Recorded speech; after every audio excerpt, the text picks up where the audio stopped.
Hello guys, welcome to my channel MOS criminals. మనం ఎంతగానో ఎదురు చూస్తున్న మన రాజులకి రాజు ప్రభాస్ యొక్క రాజసాబ్ టీజర్ అయితే వచ్చేసింది అనమాట. సో ఇప్పుడైతే ఆ టీజర్ చూసి రియాక్షన్ ఇద్దాం.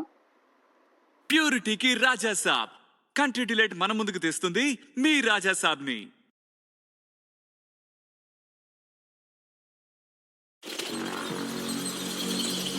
ఈ ఇల్లు నా దేహం,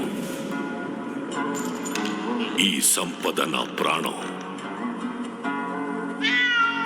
నా తదనంతరం కూడా దీన్ని నేను మాత్రమే అనుభవిస్తాను.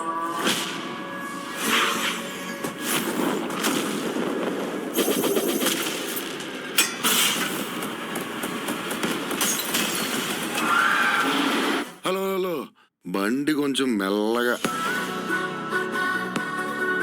అసలే మన లైఫ్ అంతంత మాత్రం.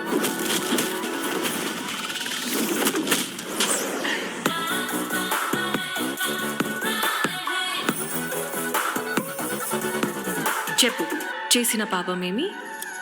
నేరాలు పాపాలేంటండి, డిగ్నిఫైడ్గా లవ్ చేస్తేనే. చచ్చే వరకు చేయవద్దని వెయ్యాల్సిన ముద్రలేసేసావు. మేడం, ఏదో తాగిన మధ్యలో కరిసేసినట్టున్నాను.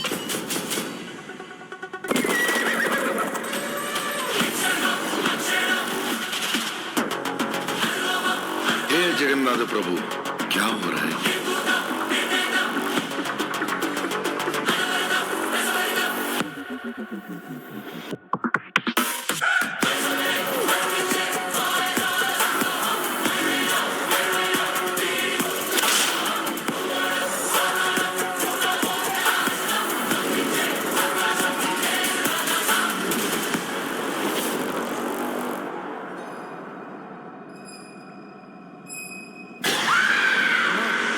దుర్గమ్మ తల్లి కాపాడమ్మా.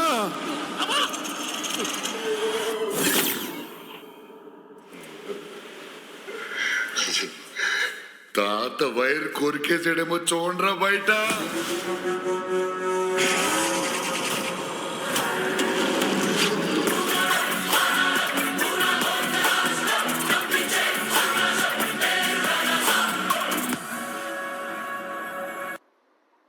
నాకు ఇక్కడైతే ఒక క్లారిటీ వచ్చింది అనమాట. స్టోరీ ఎలా ఉండబోతుందంటే, లైక్ ఇక్కడ తాత ఉన్నాడు కదా ఆ రాజు.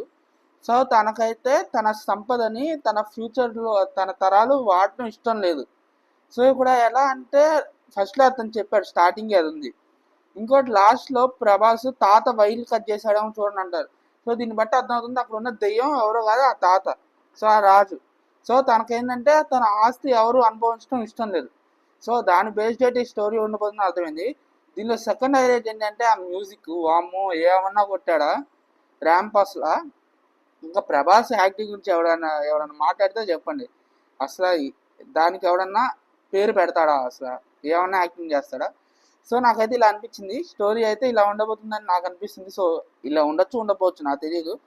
టీజర్లో అయితే నాకు అలా అర్థమైంది. మీకు ఎలా అర్థమైందో కామెంట్ చేయండి. సో ఇదైతే జరుగుతుంది. ఆ తాత ఒక ఆస్తిని ఎవరు అనుభవించకుండా అయితే చేస్తూ ఉంటాడు దెయ్యంలా మరి. సో ఇదైతే స్టోరీ అనుకుంటున్నా. మీకు ఎలా అనిపించిందో కామెంట్ చేయండి. లైక్ చేయండి, సబ్స్క్రైబ్ టు మాస్ క్రిమినల్స్.